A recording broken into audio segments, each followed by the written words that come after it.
on fait un enregistrement pour cette formation-ci, pour qu'elle puisse se retrouver sur la chaîne YouTube du coup de la Maison du Tourisme. Ceux qui ne veulent pas apparaître, du coup, vous pouvez cacher les caméras et voilà. Et puis après, je vous laisse avec Véronique Vernat qui, pour le coup, est plus que concernée parce qu'elle est également prestataire touristique sur le secteur, ce qui lui permet d'avoir une approche beaucoup plus pratico-pratique, je dirais, ou au quotidien. Cette session-là, enfin du moins cette thématique-là, on va dire, on l'a séparée en deux créneaux, on va dire. La deuxième, elle a lieu mardi 21 novembre sur le même horaire, donc 14h, 15h. L'idée, c'est, pour participer à la deuxième, c'est d'avoir soit participé ou vu et revu la première session. Ceux qui sont présents ici, du coup, je vous renverrai un mail pour savoir si vous souhaitez, si vous êtes disponible pour la seconde session. Et puis, voilà, je vais pas en dire beaucoup plus. Véronique, je vous laisse la main. Merci beaucoup, Mégane. Alors, je vais juste me présenter rapidement, comme ça, chacun, pour ceux qui ne me connaissent pas, sauront de qui je suis. Donc, moi, en fait, j'ai créé le manoir de la Manancy, donc chambre d'hôte à Lezoux, sur les années 2010-2011. Donc, depuis, je suis sur cette activité. C'est une reconversion professionnelle puisque moi, à la base, je suis docteur en sciences de l'alimentation et j'ai fait ma thèse à l'INRA à Thènes, donc je connaissais bien le territoire volcan. Et je suis partie ensuite en région parisienne pendant 15 ans et j'ai travaillé en tant que chercheur sur le centre de recherche international de Danone. Voilà. Donc moi, quand je suis revenue, j'avais la ferme volonté d'abord de revenir en Auvergne et puis de m'impliquer aussi énormément sur le territoire. Donc moi, j'interviens aussi bien sur la partie entrepreneuriat au féminin, ça c'est ma petite touche personnelle, et puis aussi une grosse implication au niveau du tourisme et au niveau associatif, donc aussi bien territoire, donc notamment Natitude qui est pour la région Toscane d'Auvergne qui est un peu plus proche de chez nous, et puis également au niveau France puisque j'ai créé une association de propriétaires de chambres d'hôtes qui s'appelle Guest House qui est en France. Voilà, donc ça c'est pour la partie qui je suis, et puis j'interviens donc comme aujourd'hui par exemple sur des thématiques liées à l'entrepreneuriat et à tout ce qui peut être lié au marketing digital puisqu'aujourd'hui ce sont des incontournables. Donc Mégane me proposait d'intervenir sur cette notion de politique tarifaire, donc efficace puisqu'on a tous des entreprises et qu'à un moment donné il faut que ce que l'on propose et les tarifs qu'on met en place soient bien en adéquation avec la croissance de nos entreprises. Et donc, moi, je suis ravie aujourd'hui de vous faire la première partie qui va être plus sur ce qu'on appelle le pricing, c'est-à-dire comment on fixe son prix. Et on aura donc une deuxième session, puisque quand on avait échangé avec Mégane, on s'était rendu compte que c'était quand même assez dense comme sujet. Et du coup, c'était intéressant de le diviser en deux, ce qui permettait aussi, suite à cette première session, vous puissiez éventuellement revenir vers moi, vers nous, pour approfondir des sujets et que la deuxième session soit encore plus collée à vos problématiques. Donc, si tout le monde voit bien mon écran, donc je vous invite dans mon salon. Là, vous voyez en fond d'écran, c'est mon salon. Donc, si vous voyez tous mon écran, je vais du coup pouvoir démarrer. C'est OK pour tout le monde? Oui? Oui. Alors. Donc, je ne sais pas si on a le temps d'un petit tour de table, juste pour que je sache qui est là, le nom, ce que vous avez comme hébergement et typologie, c'est-à-dire est-ce qu'on est plutôt sur de la chambre d'hôte, du gîte ou autre? Ouais, je pense que c'est même Comme ça, moi, très ça me bien. permet de noter. J'ai pris vos noms au fur et à mesure, mais Je prends dans l'ordre, Agnès. oui, Oui, alors j'ai l'impression que je suis plus à l'écran, mais c'est pas grave. dites-moi. Donc Agnès D'Agostino, j'ai donc 2 gîtes à Saint-Flour-l'Étang qui sont des gîtes pour des familles. D'accord, Voilà. merci. Catherine Mialet. Oui, alors moi je représente le village pour la terre à Arlon. donc un hébergement de 12 chalets. Je suis avec ma collègue Marie-Christine Girard qui gère plus précisément cette partie-là. Voilà, 12 chalets à Arlan. Christine. Oui, je suis à Grand-Rif, au moulin de la Passerelle, avec un meublé de tourisme suspendu au-dessus des moulins et 2 chambres d'hôtes, le tout faisant 9 couchages possibles. Bon, après, Christophe, je ne te présente à moins que tu veuilles faire juste un petit coucou, on va dire. Mais... Juste un petit coucou, oui, pour vous dire bonjour à toutes et à tous, et puis profiter pleinement du savoir de Véronique. Jean-Patrick. Jean-Patrick Le Guenec, gérant du village de gîtes de Goulapi. 6 gîtes, 50 places. Geneviève.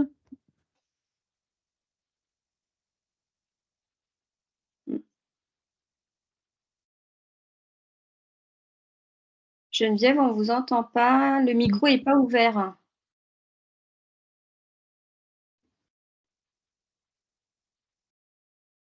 Après, je pense peut-être qu'elle n'a pas le micro.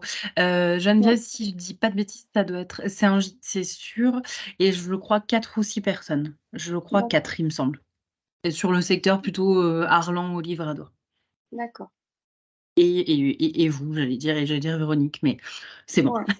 Ok, parfait. Bon, donc on a fait notre petit tour de table. Donc on voit qu'il y a un peu différentes typologies. Donc aujourd'hui, le sujet, c'est d'arriver à trouver le meilleur prix, celui en tout cas qui met bien en adéquation ce qu'on propose avec ce qu'on demande en échange à nos différents clients. Et donc, dans un deuxième temps, donc la prochaine session, on sera plus sur ce qu'on appelle la tarification dynamique, donc un peu le yield management, comment on fait justement évoluer ces tarifs pour pouvoir arriver à avoir la meilleure rentabilité sur nos hébergements. Donc aujourd'hui, on va être plus sur cette notion de prix de vente en fait, puisqu'on se rend compte sur les dernières enquêtes que les consommateurs sont de plus en plus attentifs à cette notion de prix, alors que ce soit sur nos hébergements, mais d'une façon générale, sur tout ce qui est produits et services, le prix est vraiment quelque chose que les consommateurs regardent de façon attentive. On se rend compte que c'est quelque chose qui s'est accéléré avec cette notion de e-commerce et la vente en ligne, puisque c'est très facile aujourd'hui soit de faire la comparaison seule, soit sur les hébergements, d'avoir des comparateurs de nos hébergements sur les portails. On tape hébergement X personnes à tel endroit et on se rend compte qu'on a une offre qui arrive sous nos yeux et le prix est parfois la première des indications, au-delà des quelques photos qui peuvent éventuellement être présentes, mais en tout cas, le prix est un critère qui va arriver assez vite pour le consommateur. Ça, c'est bien sûr accéléré avec le Covid, puisque la vente en ligne a explosé. On s'est tous retrouvés derrière nos ordinateurs et donc avec une grande facilité à pouvoir comparer les propositions qui nous étaient faites. Et ce qu'on observe aussi, et pour ceux qui ont suivi mon intervention sur la partie avis client, c'est qu'ensuite, une fois qu'on a un prix et une prestation qui est à peu près égale, ce qui va faire la différence, ça va être les avis clients.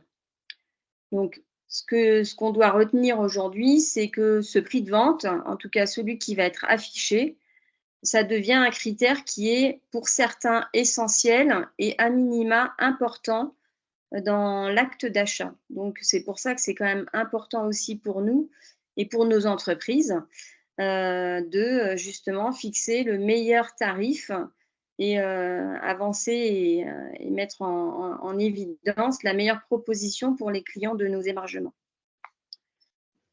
Donc, on voit aussi, c'est que on est on a tous à gérer une entreprise, donc petite ou grande, il n'y a pas de différence, et que pour cette entreprise, fixer un prix, c'est quelque chose qui devient maintenant une décision stratégique. On observe que ça intervient de plus en plus tôt dans le projet, souvent au moment du montage, puisque ça va avoir des impacts derrière sur le positionnement de ce qu'on va proposer et en regard de ça, bien sûr, des investissements qui vont être nécessaires pour pouvoir arriver à avoir la qualité ou en tout cas le produit fini et le produit à proposer souhaité. Ce qu'on voit aussi, c'est que de plus en plus, les investissements, le poids de l'investissement est une part très importante dans le coût de revient de nos chambres ou de nos hébergements en fonction des uns et des autres, hein. Vous n'allez peut-être pas forcément calculer de la même façon, mais en tout cas, l'investissement a un pourcentage très fort sur le calcul du coût de revient.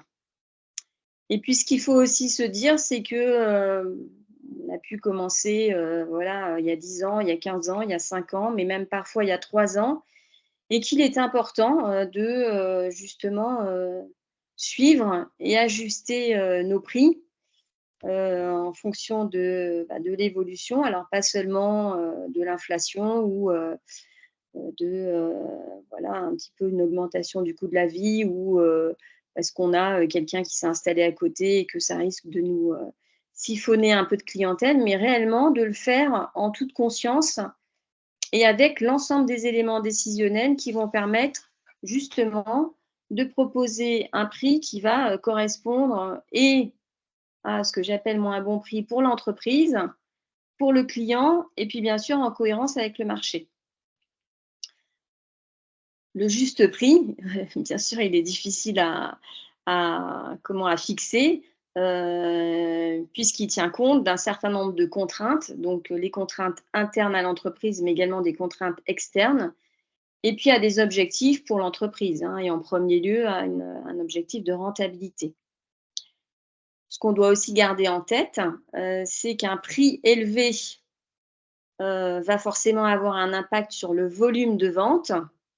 Alors, si on est dans le milieu du luxe, c'est pas très grave, hein, vous êtes dans une boutique Hermès, il y a 3 clients qui rentrent, il y en a un qui achète, c'est bingo, ils sont contents.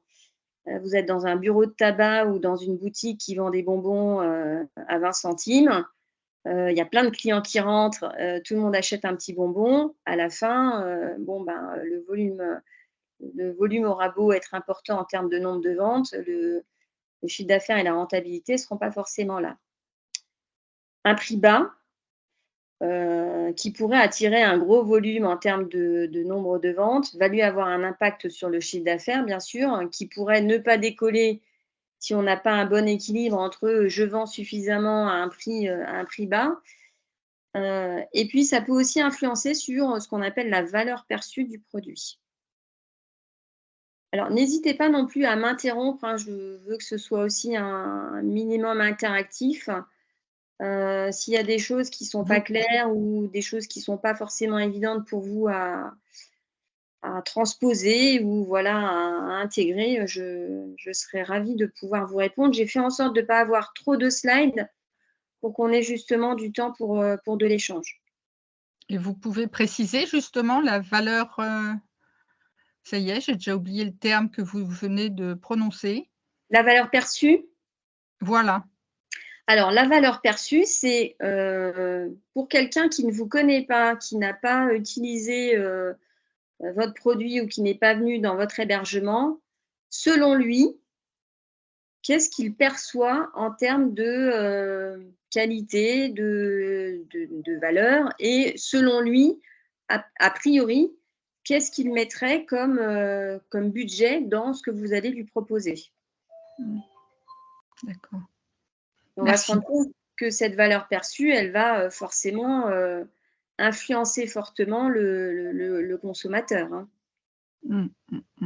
C'est pour ça qu'on a des grandes marques qui font des pubs très belles, très travaillées, parce que justement, ça va avoir un impact fort sur la valeur perçue.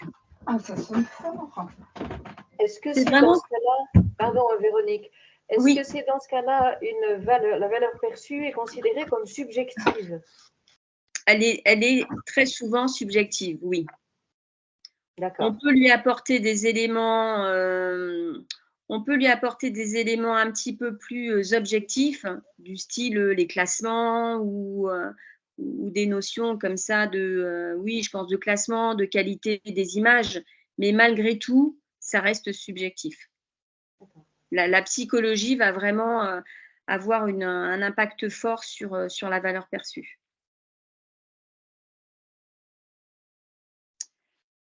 Donc, je vous le disais tout à l'heure, sauf si vous avez d'autres questions sur la première partie. C'est bon? Donc, je vous le disais tout à l'heure, hein, le prix, il va prendre en compte un certain nombre de contraintes et d'objectifs.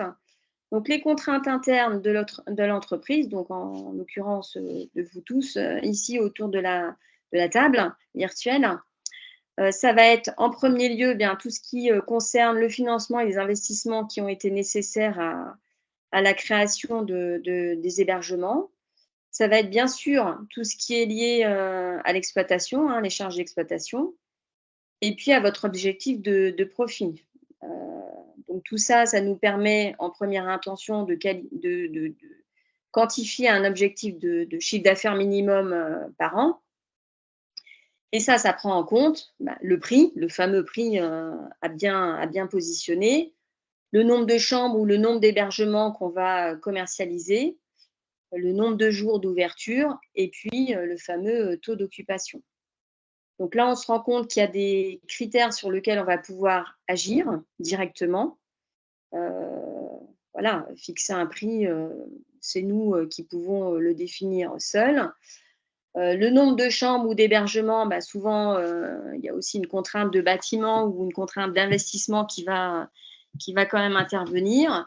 Et puis, le nombre de jours d'ouverture, tout dépend si on a des salariés ou pas, si on a besoin d'une équipe ou si on est, comme pour beaucoup de chambres d'hôtes, chez soi dans sa maison et qu'on accepte de ne pas fermer du tout dans l'année et du coup de tourner sur les 365 jours. Donc, une variable sur laquelle on va pouvoir jouer, on voit bien que le prix nous permet de faire cet ajustement par rapport au chiffre d'affaires au minimum. Le taux d'occupation, en fonction des territoires, on a des valeurs moyennes. Et donc, du coup, en fonction de notre produit, de notre communication et du service qu'on va apporter à notre clientèle, on pourra jouer un peu sur le taux d'occupation. On aura du mal à avoir un taux d'occupation de bord de mer si on est dans un territoire avec moins d'attractivité que la Côte d'Azur ou la Bretagne, qui sont quand même toujours en haut du podium sur les taux d'occupation. Donc ça, c'était les contraintes qui nous concernaient, nous, directement. Et puis ensuite, on a les contraintes externes, donc qui sont, que j'ai divisé moi en deux blocs. Hein. Le premier bloc, c'est tout ce qui concerne le client. Alors, le client, en premier lieu, c'est sa consommation, sa situation de consommation.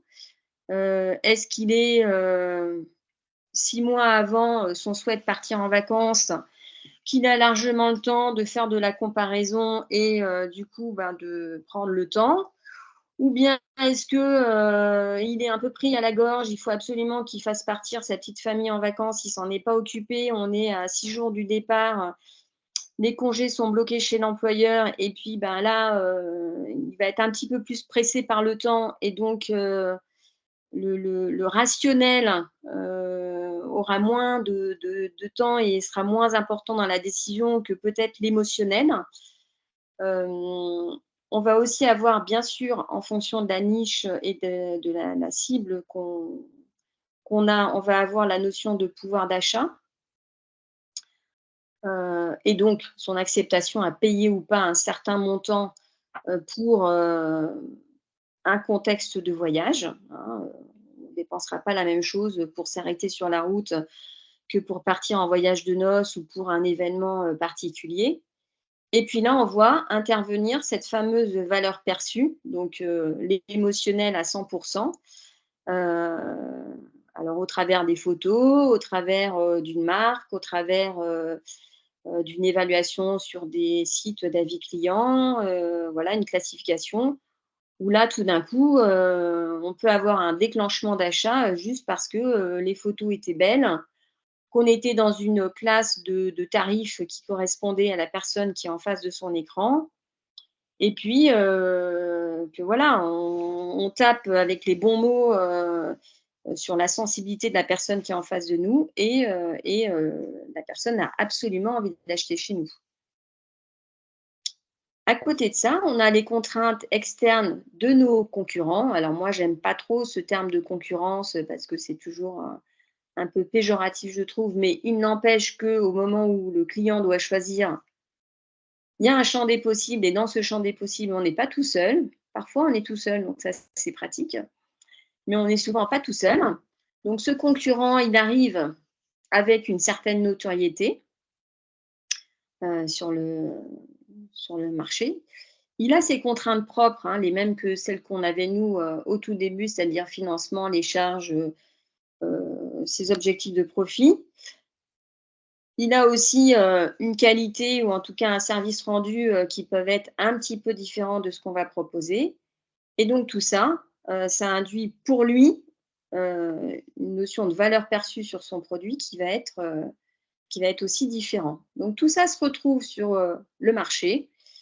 Le marché étant piloté par, vous le savez très bien, hein, l'offre et la demande. C'est pas pour rien qu'on a des tarifs early booking et last minute. Et en entre-deux, une sorte de cloche avec voilà, une cloche inversée. Hein, on n'est pas cher, tout d'un coup on commence à remonter, et puis plus on se rapproche, plus, plus le tarif diminue, parce que nous, on a envie de vendre.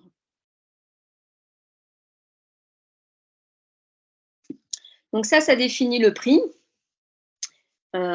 Et puis, ça définit aussi la part de marché qu'on va pouvoir avoir sur la place. Je vais être obligée de vous quitter pour prendre une petite pastille. Je suis désolée.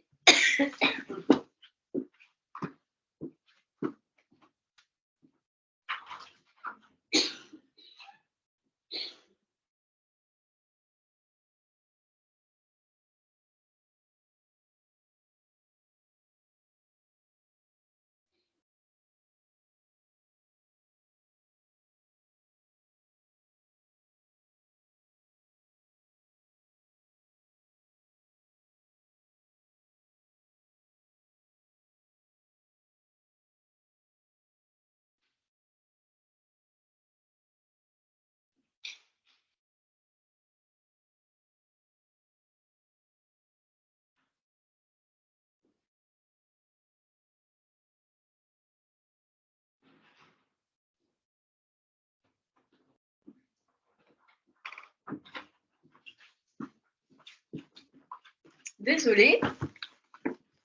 Me revoilà.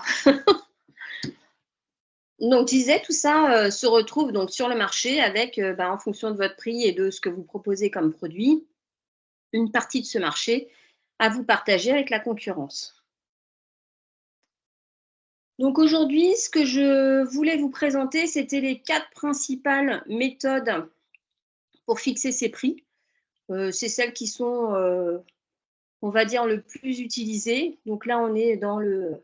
Voilà, une fois que je vous ai expliqué toute la partie en amont, c'est bien, mais maintenant, qu'est-ce que je fais?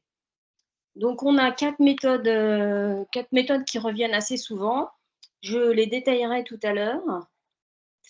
Et en fait, on se rend compte que très souvent, on a une méthode de base, qui est souvent la méthode du coût de revient.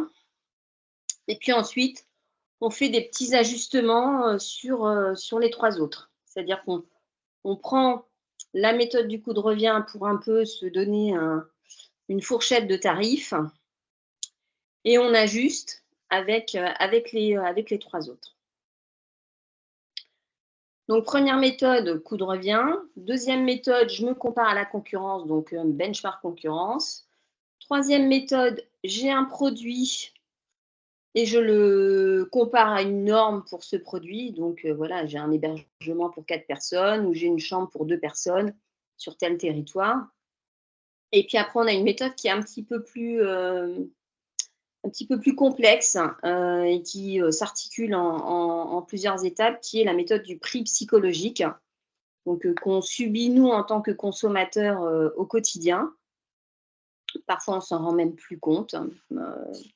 Mais c'est quelque chose qui est très utilisé parce que d'un point de vue marketing, c'est assez intéressant en fait. Donc la méthode du coup de revient. Donc là, on est sur quelque chose qui est assez classique, puisque très souvent, quand on a eu à créer son entreprise, on a monté un business plan. Les banquiers adorent. Ça les rassure sur le projet et sur sa solidité, sa pérennité. Et souvent, on a, voilà, en première étape, ce tableau qui vient présenter ben, voilà, comment vont se décomposer la partie charge qu'on mettra en parallèle de nos recettes avec un prix qu'on aura fixé en général pour qu'ils puissent répondre et venir contrebalancer toute la partie charge. Donc, dans les charges fixes, hein, je ne vous apprends rien, c'est tout ce qui va être lié à l'investissement, aux frais de structure, tout ce qui est le chauffage qui, que vous ayez du monde ou pas, tournera, les abonnements, l'expert comptable, le site internet, etc.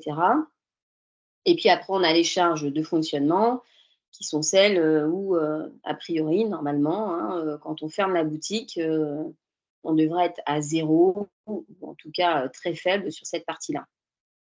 Alors, je dis a priori parce que j'ai eu à échanger en fait sur ce sujet-là avec un certain nombre de personnes et on s'est rendu compte qu'en période Covid, où normalement on aurait dû être à 0 sur un certain nombre de charges, finalement on se rend compte qu'il y a quand même un minima qui peut ne pas être totalement négligeable.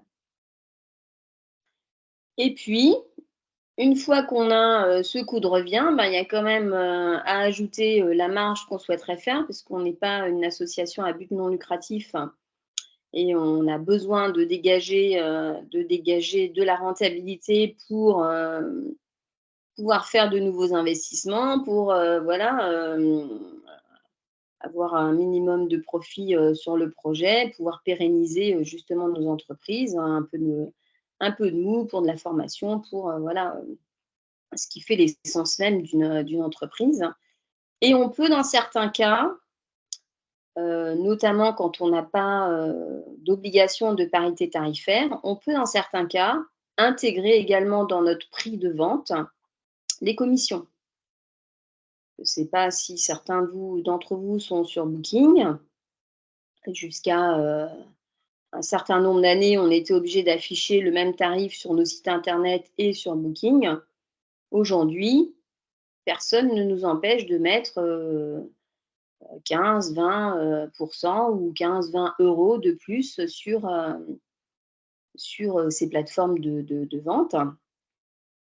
Ce qui veut dire que quand l'internaute, le client potentiel, verra notre hébergement, eh bien, il aura un différentiel entre ce qu'on proposera sur le site et ce qu'on proposera sur ces différentes plateformes.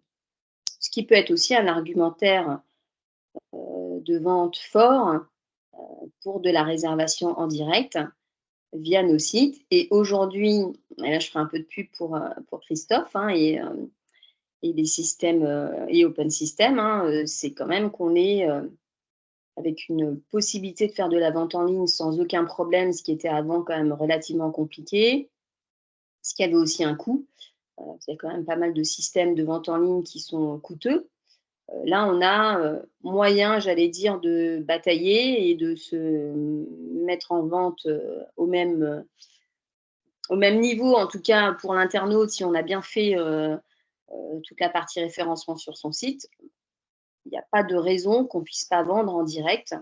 On a aujourd'hui des outils qui permettent aux clients d'être rassurés, en tout cas plus rassurés que ce qui se faisait avant avec des échanges de messages, un chèque qui se baladait par la poste. Voilà, aujourd'hui, on est quand même sur quelque chose qui permet de simplifier, d'accélérer et de fiabiliser des deux côtés la vente en ligne.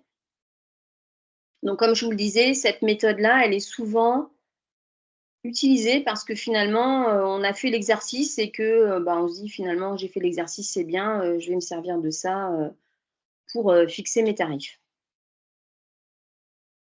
Véronique, j'ai une petite Oui, question par rapport à la taxe foncière, par exemple. Est-ce que mais c'est comptabilisé dans les charges fixes ou pas? Ou est-ce que ça doit rentrer entre guillemets «dans le calcul» ou pas? alors après, on a en fonction de nos statuts, Ouais. Ah oui, c'est vrai. on a Mmh, aussi, différents modes de fonctionnement. Par exemple, quand on est en c'est vrai. entreprise, on n'a pas de taxe foncière, on a la CFE. Par contre, la Oui. CFE, bien sûr, va OK. rentrer sur cette partie-là.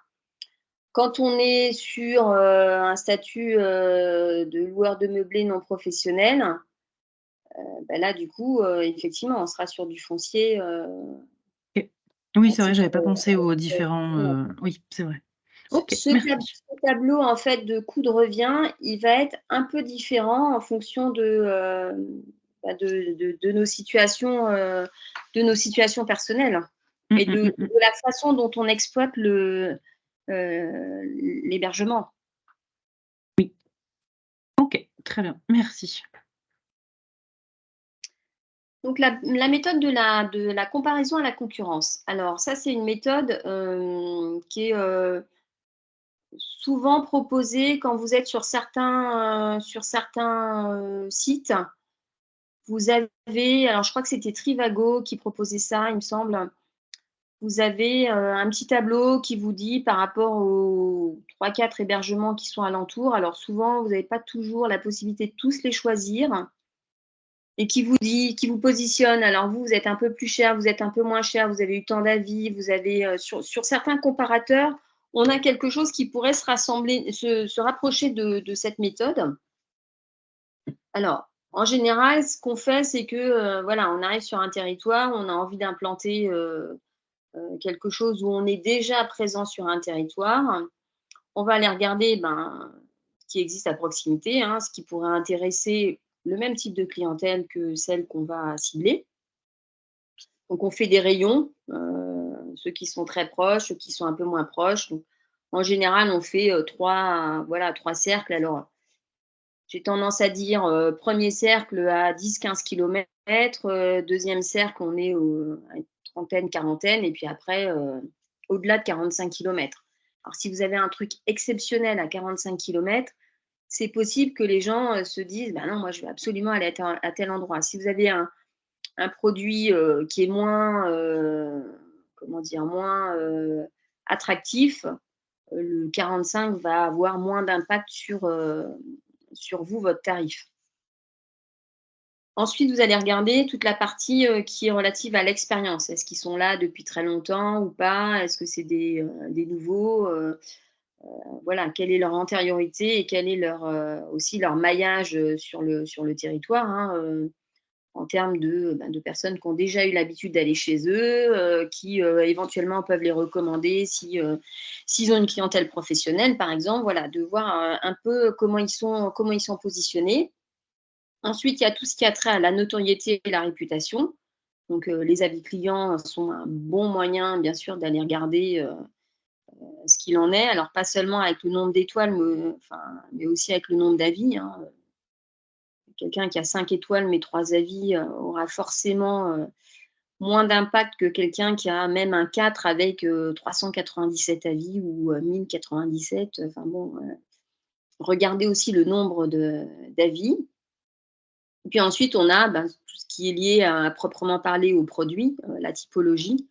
On a tendance à, aujourd'hui un peu, classifier, on a l'insolite, on a moyenne gamme, haut de gamme, après des tendances aussi, qui peuvent être des effets de mode, hein, donc voir comment nous, on souhaite se positionner par rapport à tous ces concurrents.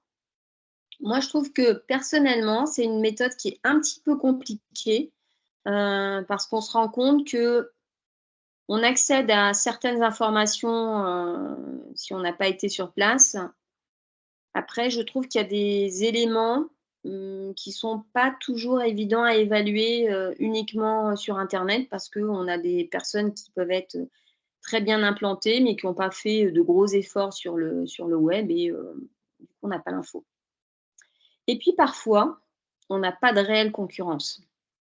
J'entends par là, quand on a un produit vraiment très différenciant, ben, en fait, on n'aura pas de concurrence. Quelqu'un qui se met avec de l'insolite dans un territoire où on n'a que de l'hébergement classique, il ne va pas utiliser cette méthode-là pour fixer son prix. Ça n'aurait pas de sens. Ensuite, on a ce qu'on appelle le produit par rapport à une norme. Alors, je vais aller assez vite sur celui-là parce que je trouve que c'est bien pour les hôtels classiques. Je trouve que c'est moins évident pour nos hébergements à nous. D'abord parce qu'il faut toujours objectiver et ça, c'est toujours un peu compliqué quand on n'est pas vraiment avec une comparaison possible. Et puis, on se fixe, voilà, il y a le standard. Donc là, par exemple, je vous dis, le standard, c'est voilà, un hébergement de 2 personnes dans la proximité de tiers. On pourrait dire même un hébergement de 2 personnes dans un rayon de 15 km tiers et alentour. Et ensuite, on va sur un certain nombre de critères. Donc là, je vous en ai listé quelques-uns, mais ça peut être d'autres en fonction de votre produit.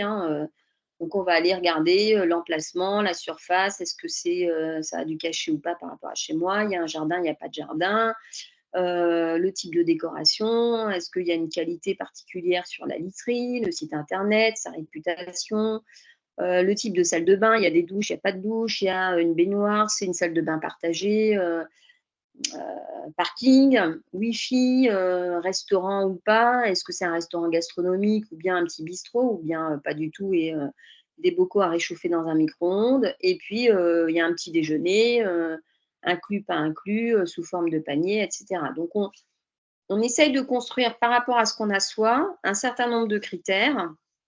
En général, on en rajoute quelques-uns parce qu'on se rend compte que ce qu'il y a alentour a quand même des choses qui viennent en complément. Et puis, on met des plus et des moins pour son hébergement. Et une fois qu'on a cette moyenne-là, eh ben, on va se dire, bah voilà, moi, si j'ai que des plus par rapport à ça, le fameux prix que je m'étais fixé au tout début, donc calculé sur la base du prix de revient, je me rends compte que je peux être un peu au-dessus. A contrario, si on se rend compte qu'alentour, on n'a que des super établissements et que ben, nous, on n'a pas d'extérieur, le parking, c'est dans la rue et puis qu'on n'aura pas de restauration, là, typiquement, si on veut avoir du monde, par rapport au comparatif, il va falloir qu'on joue sur le prix. Et puis, j'en arrive enfin à la méthode du prix psychologique. Alors, le prix psychologique, c'est un niveau acceptable pour un client. C'est très dépendant de la cible consommateur et c'est très dépendant de la valeur perçue, donc la fameuse valeur perçue. Donc, ça nécessite quand même au préalable d'avoir une bonne connaissance de son marché, voire d'avoir fait une bonne étude marché. Alors, en fonction du type d'hébergement qu'on a, on peut ou pas se permettre ce genre de choses. On peut le faire à petite échelle, mais malgré tout, ça nécessite quand même un peu de budget. Et nous, ce qu'on veut savoir, c'est en gros, quel est le prix estimé acceptable pour les personnes qu'on va aller interroger. Donc, ça se passe, voilà, on peut avoir des photos où on fait visiter un projet. Et puis, on demande aux gens, voilà, en dessous de quel prix est-ce que vous n'achèteriez pas? C'est-à-dire, en gros, cette valeur-là, avec ce prix-là, ça me semble incohérent, il y a sûrement un loup, donc je n'achèterai pas. Du style, si on vous vend une Rolls et qu'on vous dit elle est à 150 €, vous risquez de ne pas acheter parce que vous vous dites, soit il y a un gars qui a fait une super coque sur un moteur de petite voiture, soit il y a quelque chose qui se passe, elle a servi dans quelque chose. Enfin bon, il y a forcément quelque chose qui va vous interpeller, vous n'allez pas l'acheter en confiance. Et puis après, il y a voilà, ce qu'on vous propose, jusqu'où vous pourriez aller en termes de prix. Alors ça se fait des fois, il y a des hôtels d'ailleurs qui ont lancé, quand ils lancent des concepts, ils lancent avec, alors ils lancent quand même avec un prix plancher, mais il propose aussi de vous payer ce que vous estimez être la valeur de ce que vous avez eu. Et je me demande s'il n'y a pas des portails aujourd'hui qui proposent ça dans ces nouveaux portails qui se sont lancés de vente en ligne. Alors, c'est assez perturbant, mais ça permet de définir. Donc, quand on a une population suffisamment importante, on va avoir un pourcentage de personnes qui répondent pour un certain tarif. Et ça permet de définir quel est le pourcentage maximum autour d'un certain prix. Voilà. Un hébergement de 2 personnes dans un hôtel 2 étoiles, au-dessus de 65 €, ça risque de ne pas passer. Donc, on va se dire, bon, voilà, moi, mon prix cible, OK, c'est 65 ou entre 65 et 70. On a cette fourchette de prix. Et là, on fait vraiment intervenir toute cette partie émotionnelle et subjective. Et donc, on a différentes techniques. Alors, imaginons que là, on était entre 175 et 200 €. On va avoir 4 façons d'adresser nos clients. Donc, on peut l'adresser avec ce qu'on appelle la technique du prix rompu. C'est les fameux prix avec des 7 ou des 9 à la fin. Il paraît que notre cerveau, il adore ça, en fait. Il trouve ça bien, il trouve que c'est une bonne affaire quand on a un 7 ou un 9 à la place d'un 0. Alors, en soi, 189 au lieu de 190, voilà, on reste toujours sur des fourchettes un peu du même niveau, mais il n'empêche que le consommateur aura l'impression de faire une meilleure affaire avec 189 qu'avec 190 ou avec les fameux 29,99 € au lieu de 30 €. Des fois, ça se joue même à 1 centime, mais voilà, le cerveau apprécie.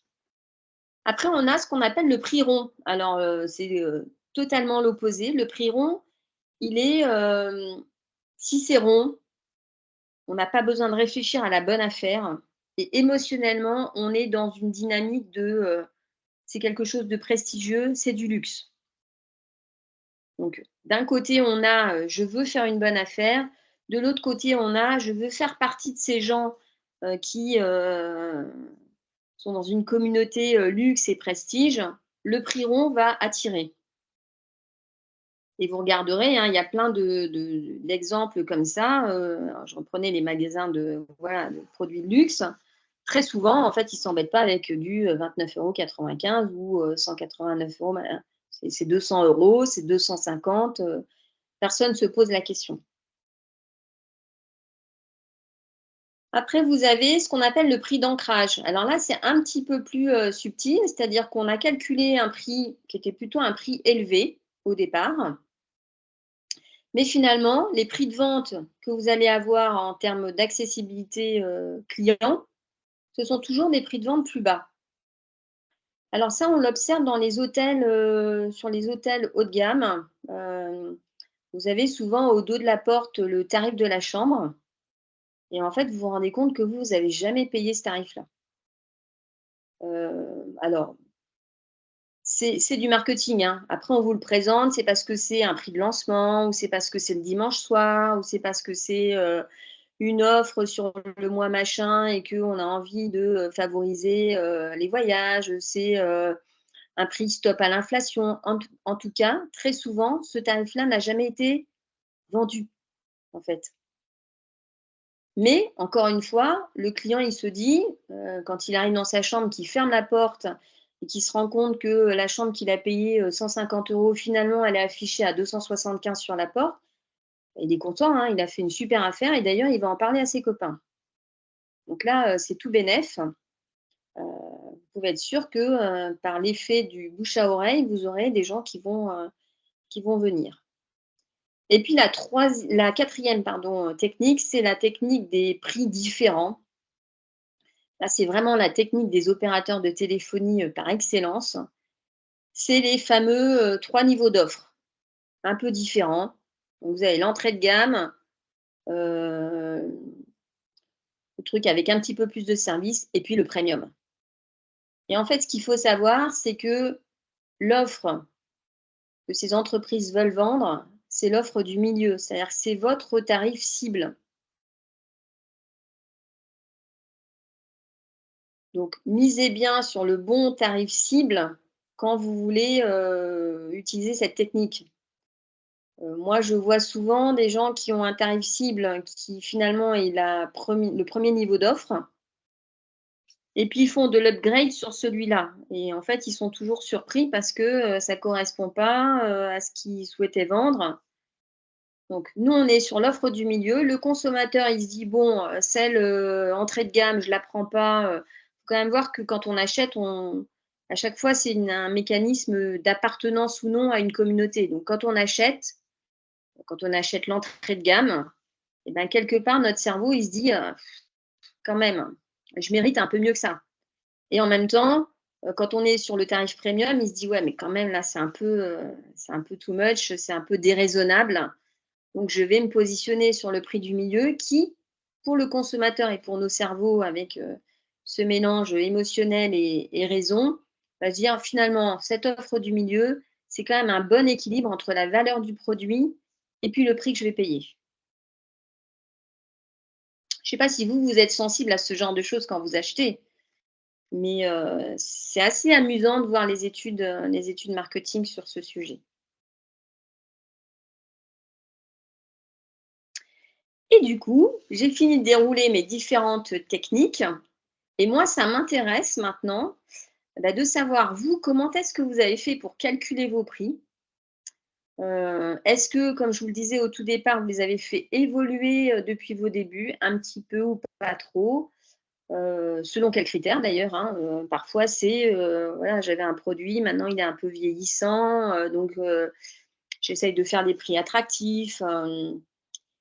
Et dans un second temps, ce qui va m'intéresser aussi, et ça va me permettre ensuite d'introduire la session suivante qu'on aura donc dans un petit mois, c'est quels sont les indicateurs que vous suivez dans vos activités. Est-ce que vous suivez votre chiffre d'affaires, votre taux d'occupation? Est-ce que vous suivez, au revoir Christophe, est-ce que vous suivez votre taux d'occupation par chambre ou par saison, ou si vous suivez l'effet des événements sur justement l'occupation? Est-ce que vous suivez votre panier moyen, votre revenu moyen par nuitée? Est-ce que vous calculez votre rentabilité? Et puis enfin, est-ce que la notion de RevPAR est quelque chose qui vous est inconnu, familier? Le RevPAR, c'est le revenu moyen par chambre disponible ou par hébergement disponible en fonction de ce que vous vendez. Donc ça, c'était un petit peu, moi, ça va me, là, ça permet de clôturer cette première session, et ça me permet moi aussi de voir vous, comment vous fonctionnez, et du coup d'adapter encore plus la prochaine session. Donc je suis à votre dispo si vous avez des questions sur toute la première partie. Vous pouvez aussi, oui, voilà, échanger avec moi de comment vous avez fait. Parfois, on reprend une affaire et on prend les mêmes, plus ou moins les mêmes tarifs.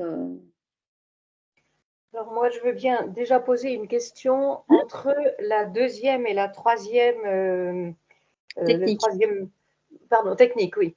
C'est-à-dire là, c'est par la comparaison à la concurrence et l'autre par la comparaison à la norme. Mais finalement, est-ce qu'on ne se sert pas des normes au moment où on compare avec la concurrence? Quand on regarde le site de ses voisins plus ou moins loin ou plus ou moins proches faisant le même genre d'activité, on regarde au fond s'ils ont le Wi-Fi, s'ils sont, je ne sais pas moi, s'ils ont une jolie table de petit déjeuner ou bien, etc., etc. Est-ce que ces deux critères-là, comment se différencient-ils? Alors, celui qui est vraiment sur la concurrence, c'est celui où sur un territoire donné, quelqu'un qui arrive, il va se poser la question de est-ce qu'il vient chez vous ou est-ce qu'il va chez celui qui est à 5 ou 10 km de chez vous. Sur l'autre, qui est par rapport à une norme, c'est par exemple des éléments qu'on peut récupérer auprès de la CCI. Le tarif moyen d'un hébergement de X personnes sur le territoire, c'est ça. Donc, c'est beaucoup plus large et c'est moins dans du critère un peu plus service, en fait. Mhm. Donc, il y a moins de valeur perçue dans la partie norme, finalement. Dans l'autre, il y a D'accord. plus de valeur perçue parce qu'on va aussi aller regarder, par exemple, la qualité du petit déjeuner. On va pouvoir aller regarder, voilà, s'ils mettent en avant leur literie sur leur site internet. Ça, c'est pas forcément quelque chose qu'on va avoir dans la norme. D'accord. Mhm. Ok. Dans la norme, on va plutôt être sur, voilà, un hôtel, encore une fois, un hôtel 3 étoiles dans tel secteur. Voilà, on sait qu'il a X chaises, le nombre de cintres qui va bien, qu'il y a un petit déjeuner, qu'il y a un ascenseur, etc. Donc voilà, la norme, elle a déjà un peu bouclé toute cette partie-là. Ça ne vous dit pas si les chaises sont des chaises de style, si vous voyez ce que je veux dire, il y a une petite part de subjectivité qui n'est pas forcément intégrée. Il y a plus, dans ce niveau-là de standing, le tarif moyen, c'est ça. Oui. Donc, comme vous posiez la question, je démarre simplement. Moi, je l'ai fait plutôt donc en fonction du critère 2, en me disant que tout ce qui était charge comparatif aux recettes, c'est-à-dire le critère 1, c'est quelque chose qui est difficile à évaluer puisqu'il se passe sur le temps. C'est-à-dire que si on a dépensé tant une certaine année parce qu'on a fait des investissements importants, il va falloir les amortir sur plusieurs années, et ce qui effectivement est très valable quand on a une entreprise, évidemment. Mais voilà, donc moi je suis partie plus sur quelque chose de bed and breakfast très anglais, avec toute la simplicité que ça peut représenter à l'origine. Donc d'avoir été plutôt sur la comparaison, en regardant ce qui se passait autour d'une manière relativement proche, en regardant leurs photos, voire en faisant leur connaissance et en allant visiter, et du coup en établissant un prix que j'ai fait évoluer un petit peu au fur et à mesure. Et une deuxième chose, c'était que comme on voyait qu'on entendait parler des augmentations de prix au moment du Covid, je me suis dit, eh bien non, je n'augmenterai pas mes prix à ce moment-là. D'accord. Voilà. Ce qui était très subjectif. Et est-ce que vous en avez fait un argumentaire de vente? Pas du tout. Non, j'ai l'impression que c'est effectivement, j'entends beaucoup dire, bah, c'est pas trop cher ou quelque chose comme ça, mais j'ai pas fait d'argumentaire. J'ai l'impression que les gens découvrent ça tout seuls et du coup, voilà, viennent avec ce côté un peu familial, on dira. Voilà, j'ai pas vraiment fait une entreprise de vente, hein, j'ai vraiment fait dans un rapport familial. D'accord. Alors oui, c'est vrai que au début, ce que je disais, c'est on est là pour gérer une entreprise. Après, on a des entreprises avec des objectifs qui Oui, peuvent très être différents. différent. C'est-à-dire qu'on peut aussi se dire, je veux une rentabilité maximum et puis à la limite, la relation client, voilà, c'est pas très grave. Et on peut avoir un autre objectif qui est effectivement de proposer un accueil familial, chaleureux, s'y retrouver, Voilà, quand rentrer même. dans ses frais, dégager un petit peu de rentabilité, comme ça permet de, voilà, d'entretenir, de faire des travaux, etc. Mais l'objet premier n'est pas forcément de doubler son investissement pour capitaliser et puis dans 5 ans ou dans 10 ans, acheter un hôtel 5 étoiles sur la Côte d'Azur. Mais effectivement, c'est toujours intéressant de regarder, oui, quels étaient à la base, le fameux grand schéma des contraintes, entre guillemets. On n'a pas tous les mêmes objectifs, très clairement. Et c'est intéressant, justement, cet échange, de voir qu'un des objectifs, ça peut être celui simplement d'accueillir avec un accueil familial, que les gens soient contents et que malgré tout, on s'y retrouve financièrement, c'est-à-dire qu'on n'y laisse pas des plumes parce qu'au fur et à mesure, Oui, bien sûr. les augmentations font que on serait obligé de. Par contre, c'est vrai que quand on garde son tarif pendant longtemps, ça peut devenir intéressant d'en faire un argumentaire de vente. Nous n'avons pas, voilà, depuis 2020 ou depuis 2019, nous avons gardé nos mêmes tarifs et d'expliquer d'ailleurs. Parce que du coup, là, on va vraiment connecter à l'émotionnel.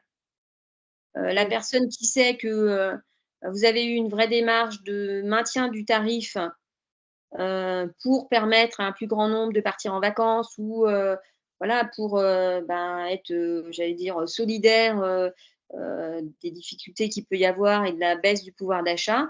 Je pense que c'est un vrai argumentaire de vente et en plus, je pense que ça colle bien aussi avec votre stratégie en termes d'accueil.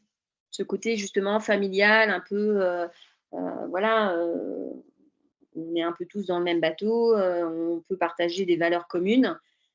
Ça serait à mon avis un argumentaire de vente intéressant. D'accord, c'est un bon conseil, j'y aurais jamais pensé.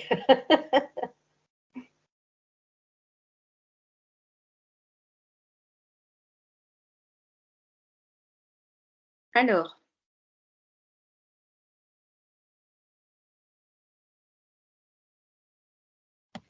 ah, Oui, Jean-Patrick, on ne vous entend pas, il faut ouvrir le micro. Excusez-moi. Ah, voilà. Euh, je vais y aller. Bon, avec ceci, c'est que ma situation, mon contexte est très particulier, hein, un village de gîtes, c'est très, très spécifique dans le fonctionnement, de plus en plus d'ailleurs. Bon. Alors, euh, bon, sur la question des indicateurs, pour moi, c'est le CA, c'est le nombre de journées par gîte, en comparaison d'ailleurs avec les gîtes de proximité. Oui, Et puis c'est ce que j'arrive annuellement à dégager. Alors, d'accord. de ce point de vue-là, autant au démarrage, j'étais un peu je dirais dans l'expression précédente Mhm, du moulin, autant depuis 2, 3 ans, je suis entré dans une autre logique, c'est-à-dire que pour passer la main, il faut que je puisse sortir un salaire, parce que mhm. celui qui prendra la place, il aura Prendra besoin de pas. vivre, voilà. Donc j'ai été dans cette logique de comment je peux dégager plus pour sortir un plein Mhm, salaire et un salaire un peu attractif, ouais, un peu mhm, plus que le SMIC quand même. mhm. Bon, voilà. Alors, avec comme difficulté, c'est que en fait, je suis sur 2 logiques commerciales. À la fois, j'ai une activité de location de gîte, gîte par gîte. Et Mhm. ça, c'est particulièrement sur les vacances scolaires. Et puis à la fois, j'ai un fonctionnement et une recherche de location à des groupes, Mhm. soit la moitié du village, soit la totalité du village, hein. Mhm. Voilà. Alors en plus, je viens de vivre un tournant que je n'ai pas encore totalement maîtrisé. Je suis passé du d'une situation avec des prestations en option, les draps, le ménage, le linge de toilette, à, tout récemment, hein, à un système de location avec tout inclus, hein, sur la pression des centrales de réservation d'ailleurs, hein. Mhm. Et alors, je constate là, alors je ne sais pas si c'est représentatif de ce qui va se passer, mais euh, moins de transformation. Avant, quand j'avais une demande de devis, enfin de proposition, j'avais quasiment systématiquement l'achat derrière. D'accord. Eh bien, aujourd'hui, ben, je fais plus de devis sans transformation. Ouais, donc un taux de conversion qui est moins important. Oui. D'accord. Alors, malheureusement, je n'ai pas de point de comparaison avec des collègues qui auraient un positionnement similaire au mien. Donc, je ne sais pas si c'est la norme pour ce type d'établissement ou pas. Donc là, j'ai à travailler pour le savoir. Mhm. Mm. Qu'est-ce que je peux Ok. dire, qu'est-ce que je peux dire encore? Donc ça veut dire que vous avez, donc pour pouvoir justement dégager un petit peu plus de bénéfices et de rentabilité, vous avez actionné quel levier du coup? Est-ce que c'est D'abord, le all include d'abord, c'est l'offre groupe. D'accord, ok. Hein. Effectivement, ça m'a boosté le chiffre d'affaires, ça c'est clair. Mhm. Bon. C'est un peu de progrès, mais il en reste beaucoup à faire au niveau du site internet et puis de la communication. D'accord. Bon, ben, c'est un chouïa, hein. C'est Ouais, immense ce que je dois faire encore. Bon.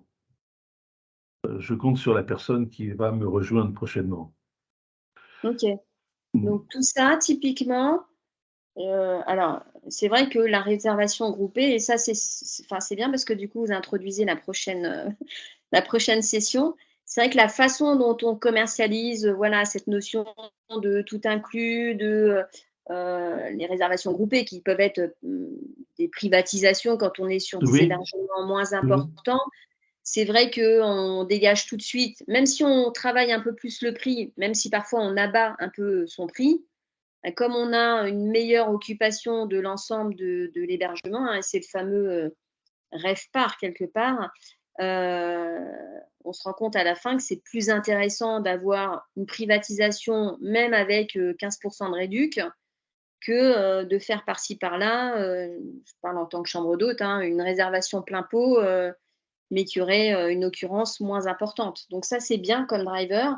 Et puis le deuxième point que vous soulignez, donc le site et la communication, ben là, typiquement, on voit que ces actions-là, elles vont avoir un effet direct sur la fameuse valeur perçue. C'est-à-dire que quand on va mettre en vis-à-vis le tarif que vous allez demander par rapport à peut-être un site plus ergonomique, fonctionnel, avec des photos qui seront peut-être un peu différentes, une présentation du texte qui sera différent et qui peut-être touchera plus à l'émotionnel, la personne qui va venir sur le site, spontanément, elle aura une perception qui sera plus attrayante et donc elle sera plus enclin à acheter chez vous. maintenant je constate avec entre guillemets, la montée en gamme, avec le tout inclus, Oui. euh, je constate que je perds une partie de la clientèle Oui. antérieure, hein, celle qui Oui. est plus modeste, Oui. que ça ne dérangeait pas de faire les lits, de venir avec le linge de toilette et de faire le ménage. Mm. Bon. Mm. Donc cette clientèle, je la perds et quelque part, pour moi, c'est dommageable parce que c'était quand même une cible importante. C'était un service rendu donc à ce type de population. Et je me demande si je ne peux pas essayer de l'atteindre en proposant une réduction Ouais. en enlevant tel et tel service. Bon, alors, je ne C'est sais pas comment communiquer là-dessus, hein. une bonne stratégie. Alors, vous voyez, ce week-end, j'étais à Bruxelles sur une de mes associations, la Famille d'Or Mondiale, qui est plutôt en faveur de la femme entrepreneur, on va dire.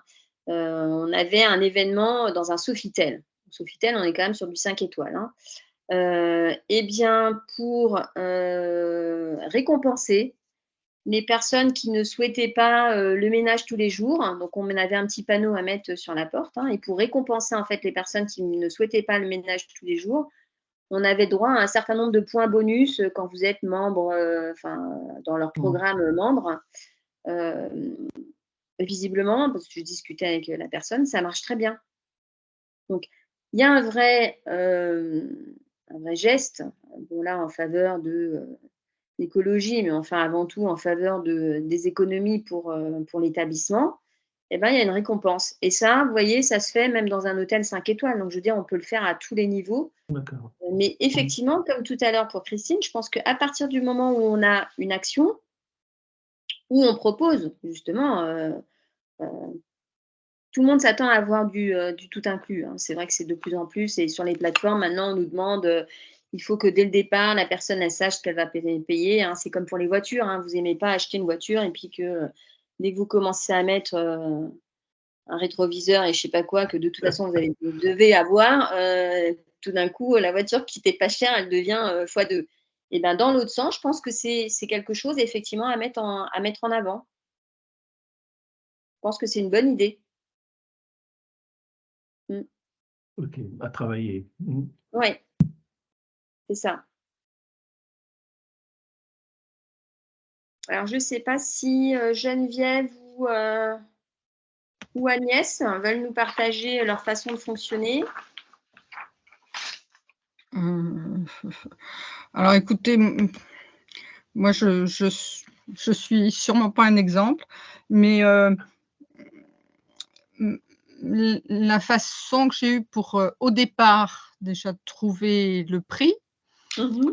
ça a été de me demander quel prix moi-même j'étais prête à mettre pour louer ce gîte. Si D'accord. vous voyez? Je me projetais, venant en vacances dans ce gîte-là et de me dire: «Bah, quel prix je suis prête à donner, à mettre». Voilà, donc je suis partie comme ça D'accord. Donc et vous étiez un puis peu dans la méthode du prix psychologique, mais en oui, introspection. du départ. Voilà et puis, bon, il se trouve qu'il y a alors je ne sais plus quel organisme est venu pour, bah, faire le classement, enfin me mettre, Oui. des étoiles Mmh. et à qui j'ai dit: «Bon, bah, voilà, je le loue, tel prix» et tout de suite il m'a dit: «Non, bah, vous êtes pas cher du tout». Mmh. Donc du coup, bah, je me suis permis d'augmenter un petit peu. J'ai essayé et ma foi, les clients n'ont pas sauté au plafond. Ouais. Donc voilà, oui, mais c'est vrai que dans l'ensemble, je reste plus sur le prix psychologique, comme vous dites, OK. en essayant, bah, oui, que ce soit rentable pour moi et que ce soit acceptable pour les clients. Mmh. Bon après je ne vis pas de cette activité, mais Ouais. mais je veux bien qu'elle soit rentable tout de même. D'accord, donc vous n'en vivez pas, mais c'est pas forcément un objectif. C'est pas comme Jean-Patrick qui tout d'un coup s'est dit: «Ben, si je veux, transmettre, il faut que, la personne qui va reprendre, ça puisse suffisamment le séduire en termes de possibilités de rémunération pour qu'il prenne la suite», hein. Donc vous, c'est pas Voilà, forcément un objectif? voilà, absolument. D'accord. Donc vous rentrez dans vos frais. Il y a un petit peu de mou pour, quelques extras ou pour, des travaux ou autres et ça vous suffit? Voilà, c'est ça. D'accord,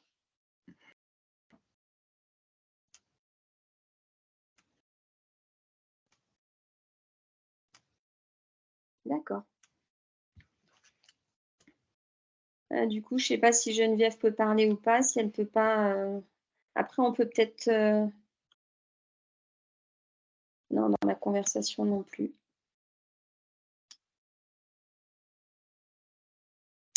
Je pense qu'on a fait le tour de tout le monde du coup. Ou après, Geneviève, si vous nous entendez, ce que j'espère quand même, sinon ce serait problématique. Geneviève, après, vous pouvez me faire un mail à la rigueur, si vous voulez, Mmh. avec les infos et je le transmettrai à Véronique. Ouais, avec plaisir. Bon, et ben du coup, je pense que c'est bon. Après, ça aura peut-être soulevé des questions Oui, et voilà, du exactement, coup, qui réintroduiront, on va dire, peut-être aussi c'est la ça. prochaine session. Ouais, Et ça peut puis, aussi voilà, ça peut avoir fait émerger des questions. Oui, Ça peut aussi vous donner envie, bah, finalement d'aller sur une autre cible de clientèle et de voir comment vous pourriez le faire. Donc moi, n'hésitez pas à me poser la question et puis, ben, quand même, vous pourriez aussi vous dire: «Ben, j'ai envie de faire des travaux» et comme la problématique de Jean-Patrick, hein, c'est-à-dire, c'est pas forcément pour un salaire, mais ça peut être pour dégager un peu plus de rentabilité parce qu'il y a un projet.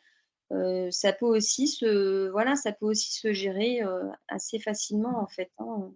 mmh, mmh, bien et ouais, qu'est-ce que vous oui. vous pardon, Non, non, qu'est allez-y qu'est-ce Agnès. qu'est-ce que vous pensez du fait de mettre différents tarifs sur l'ensemble de l'année et des périodes de l'année? Est-ce que c'est judicieux ou est-ce que ça nous complique la vie pour pas grand-chose? Alors ça, c'est formidable parce que c'est la transition parfaite pour la prochaine. Je pense, oui. Alors on attendra un mois. Très bien. C'est ça, Oui, exactement. c'est pour ça qu'on l'avait voulu aussi en deux, Ouais. comme l'a dit Véronique au début, c'est aussi pour ça qu'on l'avait voulu en 2 sessions, parce que Ouais. c'est vrai que c'est en plus, voilà, on voit là qu'on a différents types aussi typologies d'hébergement, et que la logique, on va dire, sera pas forcément la même selon chacun. Donc voilà, la deuxième session sera sur ce sujet-là, justement. Exactement. Très bien. C'est ça. Sur ce sujet-là, donc le mardi 21 octobre, donc à 14h, je ne sais pas pourquoi. Non, 21 novembre. 21 novembre. Novembre, pardon. Oui, oui, parce que samedi après-midi, J'avais hâte de vous non. retrouver. il y a Amber en rose, alors Non. Ah oui. Voilà. Eh bien, écoutez, Merci. c'était un plaisir de partager avec vous. Et puis, la suite au prochain épisode. On va Merci faire beaucoup. Et merci pour votre intervention. Avec Très plaisir. intéressant. Au super, revoir. merci beaucoup. Au À revoir. bientôt. revoir. Bonne journée, Au au revoir. revoir. À bientôt. Au revoir.